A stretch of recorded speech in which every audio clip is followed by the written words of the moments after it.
Իրանը չի ներելու ադրբեջանցիներին։ Չի ներելու։ Եվ թող մեր այդ կզող ղեկավարությունը մի քիչ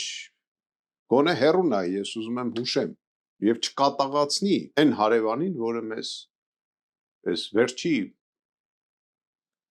100 տարին հաստատ բարեկամական վերաբերմունք է ցուցաբերել։ Ու ես ձեզ ասեմ, ամերիկացիներին այդ թվում սկսելու են հեռացնել Թուրքիայից, որտեղ մենք հասկանում ենք, որ թուրքերն են, հենց չի, որ ամերիկացիների արևով են երթվում։ Թուրքերին ամերիկացիները պետք են եղել, որ դիմադրեն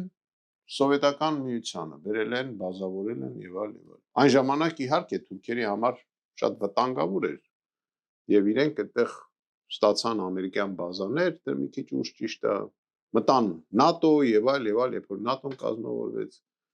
իրանք ուրիշ ճար չունեին, բայց հիմա դա արդեն իրանց պետք չի, որտեվ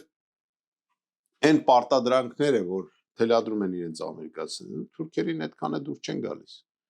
Բացի դրանից, թուրքերի մոտ մեծ հարց կա, քանի որ ամերիկացիները շատ ավելի ջերմ հարաբերություններ ունեն Իսրայելի հետ, քան Թուրքիայի հետ։ Այստեղից մենք պետք է հասկանանք, հա,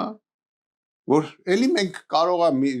ճիշտ չգնահատելով մեր երկրի ղեկավարությունը, ճիշտ չգնահատելով, հասկանում եք, ելի սխալ ընտրություն անի։